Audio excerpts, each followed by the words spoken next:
Hi, this is Jana Jenkins and John Langdon, and we are here with Chris Bloomquist Saves Farms. Hi, Thanks for Chris. coming on, Chris. Absolutely. This is gonna be a fun conversation, folks. All right. We're excited. So, Chris, how do you save farms? And by that, let's talk about your parents. Where are your Sure. parents from? It's a great question. It's so good to be on this episode. I'm basically a farm kid from Nebraska. So, the Bloomquist family farm is, I believe it's in its 123rd or 5th year. Okay. Typical Nebraska farm, it's beef, it's corn, it's soybeans, it's alfalfa. You used to have a dairy there, but yeah, I'm a farm kid from Nebraska, very proud to have those roots, and so my dad is from, McLean, Nebraska, population, I don't know, 58, Nice. You? yeah, in terms of how, wanna help save farms, it's, "Hey, let's give farmers the opportunity to produce another valuable commodity that diversifies their portfolio and gives them more, not only economic, but energy resilience." So I'm all about spreading the gospel according to, agrivoltaics. So, and last time we spoke, Chris, or one of the last times, we saw you at RE Plus in Vegas, and we got to spend a lot of time with the sheep down in the ASCA booth, which was So fantastic. fun, so Yeah, fun. blast. Conference within the conference. And Yep, hats off to all the ASCA members and all the people at ASCA that make magic happen. And absolutely. can you go over that trip? You left RE Plus and you didn't go home to Seattle. You went straight to, can you elaborate on that trip? I know you Yeah, went. well, first of all, obviously, I'm a huge agrivoltaics proponent, but also as a clean energy guy in general, environmentalist. So on that trip, it was a road trip. So I went to see a couple of national parks, drove through a lot of agricultural country and whatnot, and in Washington, obviously, we're big on our apples and beef and things of that nature. But it was in my electric car, so I got to drive my electric Mustang, the Mach E, and just you know, power the car on the way through the power of the sun, and, it was a blast. It was a blast. It was a whole road trip of, like, evangelizing everything that's ecological and about Okay. community building. I went So, to, my alma mater is Iowa State University, so I'm a computer engineer by degree, and I got to, shortly after I was at the, conference, go to the nation's largest agrivoltaics test facility right outside of Ames, Iowa, my alma mater, and, my god, it was so exciting because it was the intent of the test facility is to really show the economic, environmental, and yield values through data and without presumption. So the test facilities got things like in the middle of Iowa, in the middle of cornfields, you've got grapes, you've got tomatoes, you've got alfalfa, you've got I think they don't think they do the grazing there, but they basically have at least, I want to say, close to 10 or a dozen or so test plots with different varieties of produce. And so, the other cool part about it is, in a true test lab fashion, they've got some panels that are lower, some that are higher, different pitches. They could really look at shade versus water usage, and they do it in conjunction with the power company. So they're really showing from all angles, let's get this right. Let's look at the data. Let's do science. Beyond right. just we believe in it, let's prove it's economically and scientifically viable. And that's what's so great. So if you ever get a chance to check out the Agrivoltaics test lab outside of Ames, Iowa, it's a real hoot. Oh, we'll go. You know us. We'll go. We'll go. But it sounded amazing when you called me that day. You were super excited about the Yep. opportunity to go there and what was happening right outside of your alma mater, and just the progression of all the things that we've talked about, we've met about, starting in Tacoma when we met you. Absolutely. So, can you kind of tell us a little bit about your journey from Nebraska to driving an electric Mustang? Like, how did you get out west? Yeah. So the quick of it was, I was engaged to my girlfriend, now my wife of 23 some years, but we were, young and impetuous. We're living in the Midwest. We both grew up on farms, actually, both grew up on dairy Wow. farms. So she in Iowa, me and I in Nebraska. And, lived in Iowa right after school for about a year. And We're living in Sioux City. It's a fine enough town, but just wasn't our jam. And so we came out to visit Seattle and kind of fell in love with the city and each other. We were here over New Year's, proposed to run the Space Needle, the whole bit, and came home and said, this is our new place to live. So we quit our engineering jobs and literally just road tripped until we got to Seattle and started living here. It was pretty wild. Wow. Without a job or any prospects other than my best friend's couch to surf on. Why did you choose Seattle? The natural beauty. I mean, it really was. We saw economic opportunity for sure, but this was after, you got to remember, this is after 9/11 and after the dot bomb. So the market was actually really bad. But we realized, you know what? A, life's too damn short. B, be with who you want to be with, and C, live where you want to live. You can get a job anywhere if you bet on yourself. Right. So we said, it is a beautiful place to live and still is. And it's got, the abundance of nature and community and the city and the mix of being right in the mountains and oceans. So we just decided we're going to, plant our flag here. And that's where we've been ever since. All right. So I love we it. are. Go ahead, Jen. We have our other host, Mike Della Gala, and the two of you have not met. So this is going to be great introduction. Chris, nice to Excellent. meet Mike, you. nice to meet you. Apologies. That's all good. Glad you're here to join the conversation. Yeah, same. Me too. And so a little bit about Mike. He's in San Diego, and we met him at Solar Farm Summit 24 in Chicago. Okay. And much like we met you at Tacoma, fast friends and exciting conversations, dazzling conversations. So we are interested in telling the stories of the people that are making this whole movement happen, not just from agrivoltaics, but as you know, helping farms, saving farms. Yep. And Chris, you have been one of the most enthusiastic people we've met on the whole journey, and can't be around this guy without smiling. And so I always tell the story of how I was on stage in Tacoma, and in that event, if you remember, it was a trade show. It was an agrivoltaic event, there was a series of speakers Yep. in just a set of chairs inside the trade show. It wasn't a separate room. I've never dealt with that much background noise. Yep. And I always tell people that Chris was like a plant. He was like fourth row on my left, and he was like, he was paid to be an audience member. He's exactly who you want to be in the audience. And we're talking to each other. I'm on stage and you're sitting there smiling and nodding just like you are now. And so from that moment, you've been one of the people that like, okay, he gets it, and he's fighting the fight, and he's pushing, and he comes from the background where he knows what the realities are on the farm. And then just real quick, Jana and Mike hit it off. Jana, you can tell that story in Chicago. Yeah. So Mike and I hit it off. We had a wonderful time talking. He is the finance guy. I like to call him the finance guy. And I think Mike is brilliant. He knows his slice. So real quick on Mike, he's a New York guy who lives in San Diego. So he doesn't live where he's from either. And one of the things that's interesting about Mike is when we got to Solar Farm Summit, we were very much ag centric, looking at the agriculture and the solar opportunity working together. And we went to an after meeting after the conference, and can't remember who was nice enough to invite us. And I'm like, what are all these New York money guys doing here? And Yeah. that's when we started to get it. And then they explained like how the finance side works of energy, green energy, solar energy, and just the investment side. And that's the piece that makes, these projects have a cost to them, a capital Absolutely. expense. And so we learned a lot from Mike. So he's been a very valuable piece to us, much like Chad Higgins, in a segment that we don't know. We're not from this world. We're trying to learn. We're trying to be able to speak to it. However, it's not our world. So that's Mike's role. And he's been one of the most excited people about getting on and doing the sharing piece, which is the show. So Chris, can you tell us a little bit about, so you get to Seattle with your girlfriend or fiance at the time. Yep.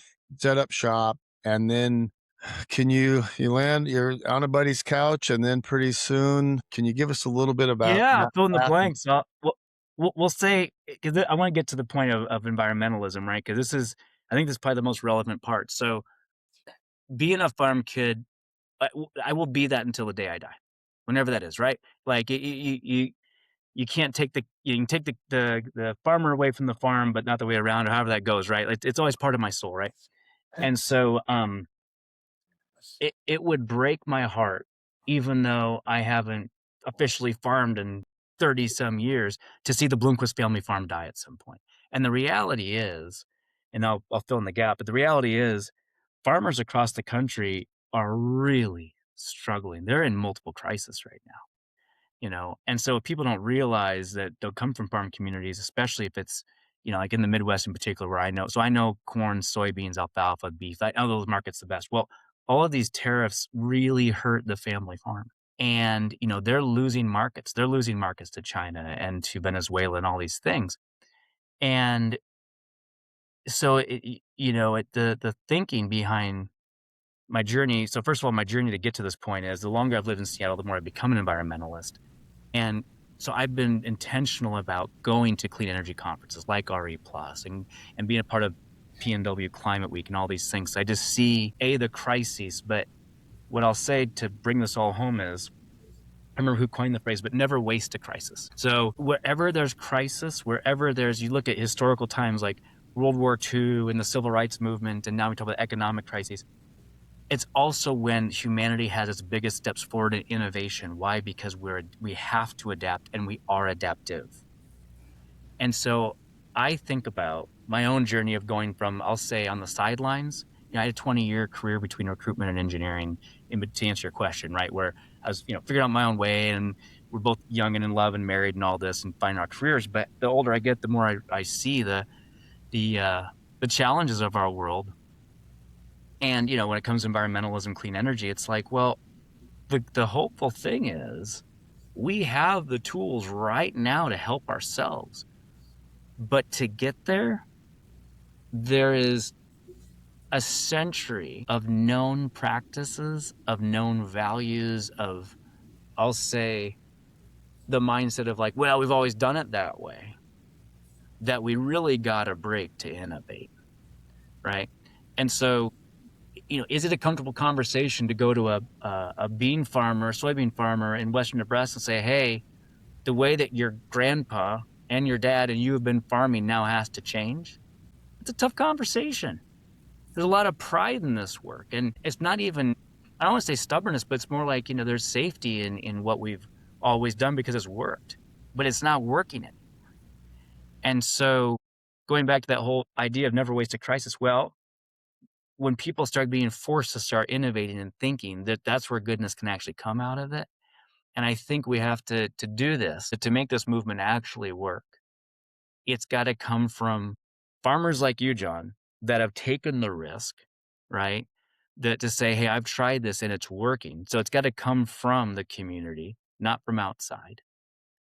And then be supported by the community, and then, give people a chance to try and see how it works. And that's where I get excited, because there lies opportunity. They think this is the moment when people can say, you know what, I'm kind of throwing my hands up.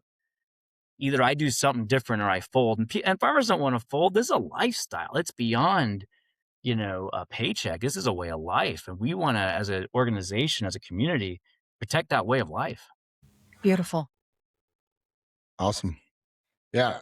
So a lot of times for farmers, we are caught in a system of risk where it is a manageable amount of risk to do what we did last year, the last 10 years, the last 50 years. And often you get to a situation where it's like, okay, something's got to change. Mm-hmm. And one of the interesting things about innovation on a farm, and I'm sure it's other industries as well, is sometimes when you try to change a little bit, that is the most risk. If you think far enough outside the box and change a lot, you can actually end up in a different place. Like you can get somewhere that, just a little bit better is a good idea. There's a safety in that leap, but you're really still in the same place. And guys, farmers are great at innovation and being, they're very good at that ingenuity and trying to do things a little bit better. Doing a lot with very little. Right. Yeah. Zero budgets. That's right. Farmers are doing a lot on zero budgets. And so with zero budgets, there is a limitation on change. And for what we're talking about, agrivoltaics, you have a chance to put some very high value infrastructure in your field that you don't have to pay for. And there's some innovation dollars that come with that that can allow you to make some of the changes you've always wanted to make, whether it's on that field or the field next to it. So we're excited about the opportunity for farmers who are in that position to where they happen to be close to interconnection to the grid, but they're also in a situation where they're that right family where something has to change dramatically. Because a small change, we're just going to be in the same situation next year, 2 You years got to from commit. Mike, you wanted to say something, I think. Yeah, You had your hand raised. I did. I forgot that there's actually a button that I can press to do that a little more eloquently than Oh, me too. just doing this.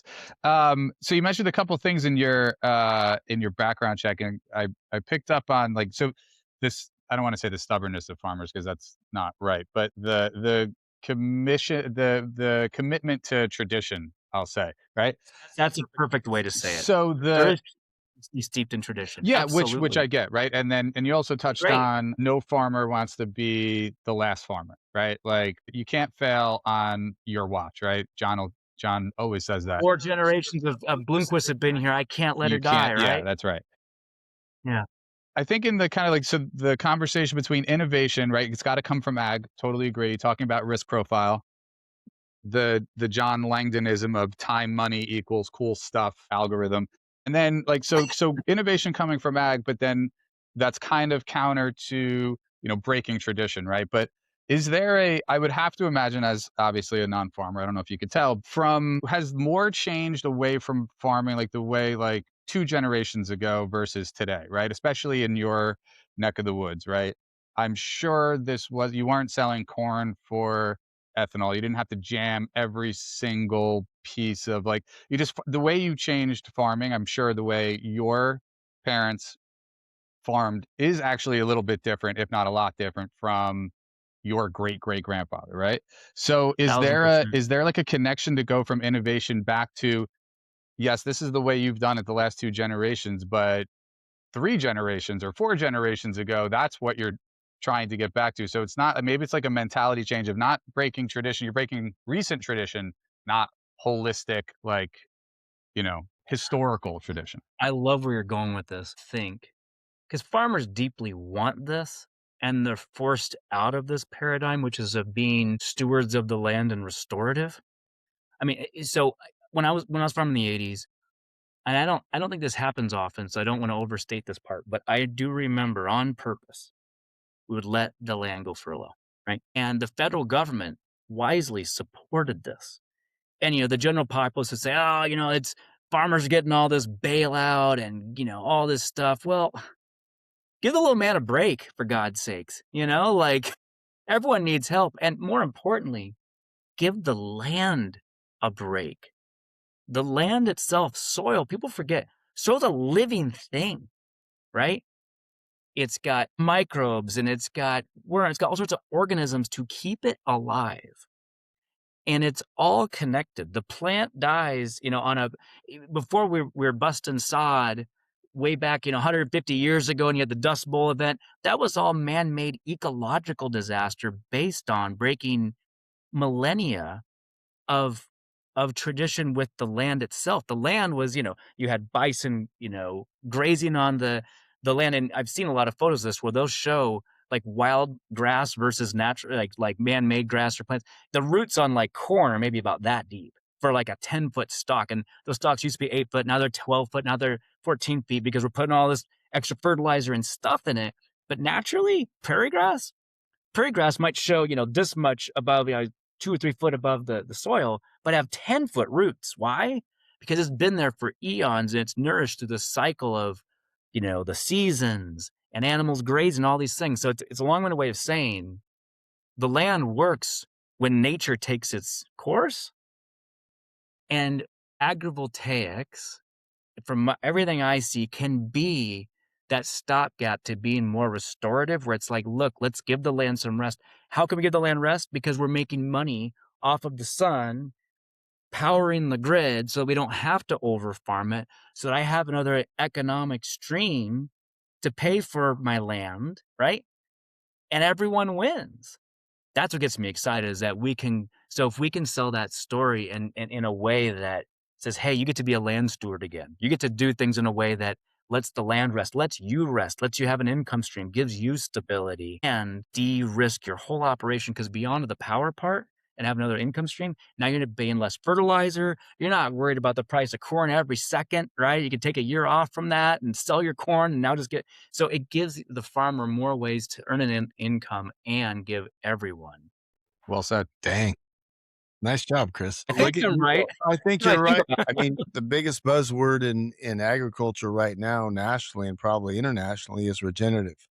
And Yes. I think the microclimate produced by the solar panels and or waterless irrigation, as I call it ag equipment, because it does create a situation both with the innovation dollars and the new microclimate where you can pursue things differently. And so Yes. you can look at what can I do? What would I like to do? And you can think outside the box, way outside the box, which is limited. Now, for agrivoltaics, it's only a very few farms that have the checklist to be in an agrivoltaic situation. However, there are lessons we can learn Yep. from letting the farmer innovate and what else can we do. And I think it's an example of regenerative farming that the world is going to see, like, because you've heard me say this before, Chris. The nursery industry has had decades to experiment with microclimates, shade cloth, Yep. controlling that situation. Us open field farmers, we've had zero time. Light management has never been part of our equation. And when we do that in a regenerative farming type situation and we're not locked into like, we have to do it this way. I think there's a measure of traditionalism. I think Sure. there's a measure of it's too risky to do anything different. You might be wrong once, but you guys will hear me say this many times. If you're wrong about twice, it's someone else's farm and you don't have to worry about it anymore. 100%. So I love your mindset around this, and you're a unique person to have this.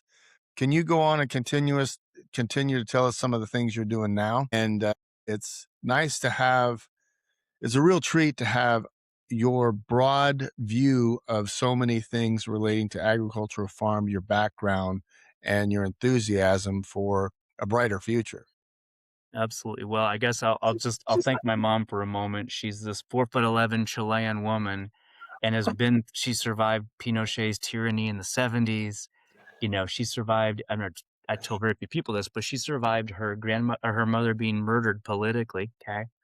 And Wow. came to Nebraska from Santiago with massive culture shock. But you know what? She's always got a smile on her face and it's genuine. And so I get my positive outlook from her, just like, look, you choose your attitude. It's one of the choices you can make every day. You can be up, you can be down, but you can choose how you feel about it and how you project to the world. And it's amazing how, you know, goodness begets goodness, and the opposite is also true, right? And so it starts with, I guess, my attitude and outlook, but based on that and based on this pivotal moment, I'm John's team, you have to say this, but I'm running to be state representative in Washington, in the 32nd district. Um, and I just feel like agrivoltaics can be that conduit between, we'll say, the left and the right and all these things, and say, look, let's help the communities, rural communities. Let's help the family farm. Let's help, you want to talk about innovation. I can have two minds on this, but those data centers being put out in rural America, I don't love them, but if we're going to do X amount of it, let's have the farmers and the communities actually benefit. Let's have them produce the power and have them benefit from big tech and have them be more restorative and all these. If we're going to do this, let's do it in a balanced way that actually benefits the communities rather than the mighty wealthy few. And I think this is such a pivotal moment where, you know, it's going to come down to really building the trust and showing the data. Hey, Mr. and Mrs. Farmer, you're not the first ones to try it. You might be the first ones in Whatcom County, but you're not the first ones to try it. They're doing it in Canada. They're doing it in Texas. They're doing, it's been done. You just didn't know. And let's get you along for that ride. The test labs are in Iowa State. Someone else is taking the risk. That's got to be the mindset. Someone's taking the risk. It's being proven. Let's show you the comps where it's working, and let's get you on board, and let's make that Bloomquist family farm last another 100 years. Well, I personally think one of the answers to politics itself is electing more Nebraska farm kids. Stop. No, keep it coming. Yeah, it's hard to argue against that one. So we love what you're doing and how Very you're kind. doing it. So I think Mike raised his hand. I did electronically this time. I'm figuring it out. You know, you said I did, and this had honestly not occurred to me. Like the obviously the connection between electric generation and data centers is huge, right? And that's all Yep, anybody's talking about. They don't talk about square footage. They talk about megawatts and gigawatts. That's it. Square that's footage right. has no bearing on this, which is wild. So the concept though, and I had not really connected the dots of like, these are, you can make agrivoltaics a behind the meter system on a That's right. farm adjacent or in the same like whatever nodal region of data center X. I think that is a push for this space. That had honestly not occurred to me. And I've always had a hard time trying to fix. So I do small scale agrivoltaics in New England, like Massachusetts and Yep. Connecticut. And the reason why we think it fits there is because these are tiny little farms compared to what you guys are used to, right?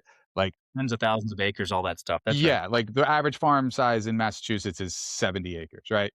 Very teeny tiny. So, That's considered a hobby farm in Nebraska. right, exactly. That's, you forget about 70 acres, right? So Yeah. this is, and we build on 5 acres, right? So and there it makes sense. Electricity is very expensive, all that stuff. But you can actually, and I've been trying to figure out how to connect the dots for what we're doing in New England and why it makes that sense there.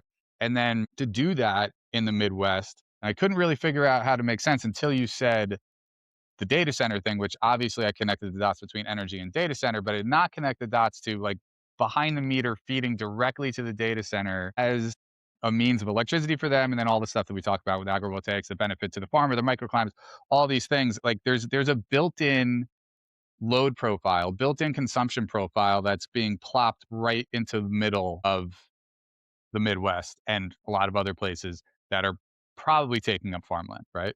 If not Right. definitely taking up farmland. So how do we leverage that? Like you said, you don't love the whole concept, but it's coming. And so how do we make it equal for everybody? How does everybody benefit from this? I think that's really clever, and that had not occurred to me. I think the number one thing, because I'm as skeptical as anyone on all this, and I'm a degreed computer engineer. I've been in tech for 20 years, and part of me, a big part of me is like, get off my lawn, AI. Like, there's a lot of ways I really don't love it in the sense that it enriches big tech and does have guardrails and all this stuff. We can go down a rabbit hole, but to the point of that, I would say, I'm learning this as an aspiring politician. Start with your constituents.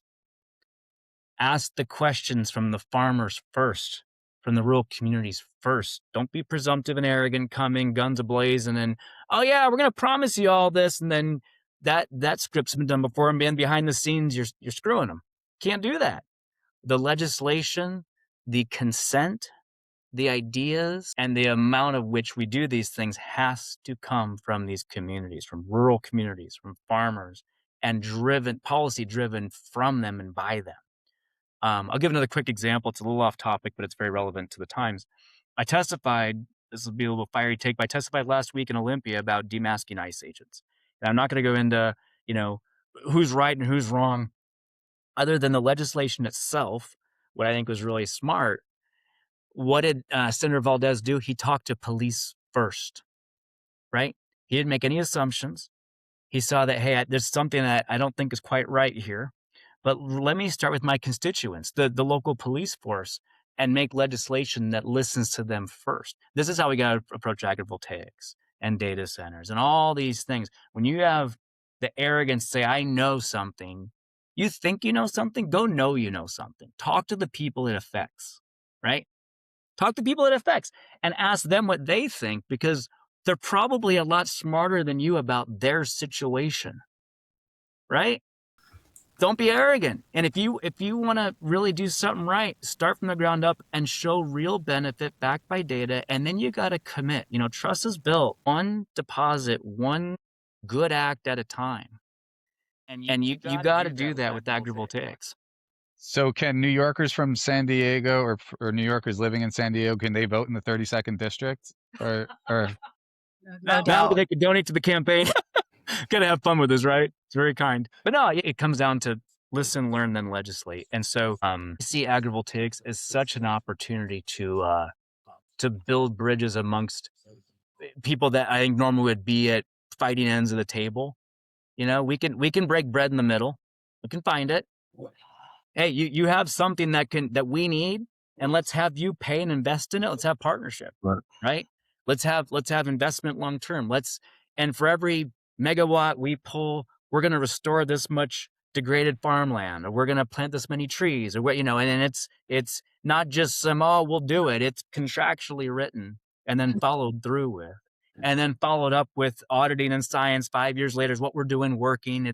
That accountability is so lost in business and in politics that you end up getting people that say, well, screw it. People get apathetics like, I don't believe you, right? And I've been burned before. And so you really got to build that trust one good act at a time and show that it's actually working for everyone. Yeah, one of the milestones on the journey for Jana and I in this whole world of energy was we went to our first meeting. She basically drugged me to a first meeting on a solar project. I wasn't going to go. She's like, well, let's go at least hear what they're saying. It's true. And during the public comment period, they got up to the microphone and they were saying thing after thing after, a lot of emotion, right? Very much a Yep. mob mentality. And at one point she turned and looked at me and she said, is that true? And I'm like, so, and then we discussed it and we're like, I think we need to go find out for ourselves. And so I think that is the journey of discovery I would encourage more and more people to take on all issues. Like, go find out yourself, because the media, everybody's got an agenda. But That's at right. some point, you need to walk outside and go talk to the people who are doing it, whether it's the police or farmers or teachers or whoever. And you're going to have to talk to a few. Like, okay, I'm starting to get the feel of this. And we've tried to do that. And that's how we met you, Chris. And so we Absolutely. really appreciate your mindset around that. That is the kind of honest reporting and politicking that I think is sorely absent. Well, let me throw a lob up at you and you can crush us over the fence. What are the 2 words that Ted Lasso says? Oh, he says a lot. Okay. Be Curious. Be curious. Okay. Because curious. we've got a couple things from Ted Lasso that are a business strategy that I probably shouldn't say on that. Hey, always share good ideas. Yeah. Yeah. So while you were talking about going to Ames, Iowa, going to places I told you we would go, I think we've told you before, the Roy Kent character. He's here, he's there, he's every effing where. Absolutely. That is pretty much our business strategy, to be omnipresent and go find out, go see it for yourself. Jana says this all the time. A picture may be worth 1,000 words, but being there is worth 1,000,000. Be on the So ground, going to literally. Ames, Iowa is a 1,000,000-word shortcut for us to understand, not just see, but to understand, like, okay, this is what's really going on. And so we've always appreciated that approach, and we've appreciated that in you. And like I said, you've always, like, I keep thinking about RE Plus down there with the 5 sheep and that crew. If we would have known, we'd have been there the whole time. Like, we were trying to see the show. Totally, me too. The show was down in the basement with 5 sheep and all. That's where all the love was. That's where the heart and people coming down one after another with the smile. That's where all the smiles were. So we just are so thankful and so grateful to be a part of it. Absolutely. Well, I'm going to do a shameless plug on behalf of our entire community, and we haven't got to it yet. But do you guys want to talk about the first Tuesday of the month and what we're doing with our nationwide community? Absolutely. Yeah. So, name to be determined, but I think we're going to call it. Funny enough, we're going to go AAA, but a different kind of an AAA. It's going to be, I think, we're going to land on agrivoltaics across America. And Wow. this is kind of a brainchild of myself and a few others, and Rebecca Pierce, and you guys, really inspired me to go down this path. But the idea is, let's get people from all 50 states, mavens, researchers, farmers, finance people, Mike, real estate folks that deal with land. Every aspect, I want to get every aspect of the power companies. But let's have 50 mavens from 50 states get on board with this. Have roundtable discussions from every angle of, well, have you thought about this? Well, what about that? And with the idea of evangelism and adoption rates to get as fast as possible. I mean, I get excited about thinking like the Iowa State Fair gets, I don't know, they might get 1 million people a year. They get a lot. And they have this giant, the power company's got a giant wind turbine in the fair, but they talk about clean energy and they got an EV right there. And so farm kids from rural Iowa and city kids from Des Moines are all seeing the same thing. There is no reason we can't have in the sheep barn that I've been to, a mini agrivoltaics little setup, and let the mind go wild, and you will get question after question after question, and curiosity leads to evangelism and then eventually adoption. Do you happen to know when that is? Because I You want to go. ready? You're gonna put me on the spot, and I'm gonna answer you in about T-minus 30 Iowa State Fair dates. It's in July every year. I can tell you with the lovely minds of Google that it is gonna be August 13th. I lied. August 13th to the 23rd. I don't think I've ever done it in August. So doing it in August this year, August 13th to the 23rd. And Okay. yeah, it's a great way to showcase in the heart of the country, in a central location, the good word of agrivoltaics to the world. You have a question. I did. Well, it's more of a comment. You mentioned this AAA thing, which I think is amazing. So we at Solar Collective and like the people that the powers that be, like American Farmland Trust, some of our like I call them competitors and more collaborators in the space, and our friend Ian Ward and all these other folks. So when I said we do small scale agrivoltaics in Massachusetts and Connecticut, the Connecticut part is not quite true because we're actually putting a bill in front of the floor bringing a bill to the floor with agrivoltaics in it. It's a big solar reconstruction bill. Awesome. We all got a representative to bring forward who is bringing forward that bill to put agrivoltaics in it. So I'm for the first time seeing the sausage making. It's not that great, but it's really, really very interesting and certainly eye opening. And so, just talking about like the relevance of this conversation, this is a short session in Connecticut, and we might actually Yep. get something done in a single short session. It is bipartisan benefit. Totally. Connecticut is about as non-bipartisan as you can get. I mean, it's like Yeah, Washington too. 75% blue. So it was pretty easy pickings, but I mean, I do have to get that 25%. And they were like, absolutely, this is what we want. So, let's say I've Yeah. spoken to 10 Democrats. I probably spoke to 3 or 4, which makes sense. Republicans, and everybody is on board. And that's why we wanted to have guests like you on and have this conversation, because ag is the middle. Ag is like probably Yep. the last bipartisan thing that we have in the country. Yeah. Yeah. If we can bring back the grace and humility of Obama McCain, that's what I'm trying to do in my candidacy of civil discourse, of mutual respect. Hey, we agree to disagree, but let's find commonality where we can and not vilification. I mean, that democracy demands that. And quite frankly, that's how legislation gets done, right? It doesn't get done through virtue signaling and vilification and all that nonsense. It gets done through level-headed conversation of, hey, there's no losers here. Agrivoltaics is win upon win upon win upon win. And as long as it's legislated the right way and you follow the money and the beneficiaries the right way, coming from the constituents first, then you won't go wrong. Yeah, I'll be happy to share our experience in bringing this to the floor in Connecticut. So We're going to chat outside of this podcast. Yeah, for sure. I mean, listen, this is open for anybody. Actually, John and Jen, I owe you an email about this, but either the 5th or the 12th, this bill is going to go to the floor for a hearing, and we're calling all cars, right?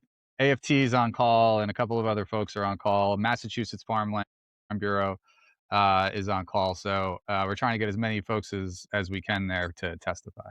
I'm going to throw a little bit of ice water in this for a second, just to challenge the other thought process. What do we all collectively think are the biggest challenges to get adoption and rates to increase? Like, what's the biggest pushback you guys hear out there when you talk to other farmers and developers, things like that? For me personally, it's just an anti-solar mindset. Just solar is bad without the knowledge behind it. They just have heard enough from the opposition or politically, whatever news channels or social media they're following, and it's Sure. just bad. It's fraudulent. It doesn't work. All the any negative thing that can be tied to it has been tied to it. And I think the farmers, there's 2 things. One, there's a certain portion of farmers that have believed it, and there's a certain portion of farmers that may be Ted Lasso being curious. However, they're like, I don't know if I want to open myself up to that. So I think from the farmer standpoint, that's what I would say is the fear of all the negative being so loud and the reluctancy to step into that circle. You know what I just realized in your statement? I never asked you, John, when and why did you start? You started some. I mean, why did you take the risk on your hazelnut farm? What got you to say yes to try it? Ours is pretty simple. I don't think we have enough time for that Episode 3. different episode. That's Dennis actually gonna moderate. That's a good thing. yeah, I have to be the moderator. So, Chris, how do people find you? How do Sure. we find AAA, which Agrivoltaics across America, love it, love it. And also, how do we find out about your campaign so we can donate? Well, that's super kind.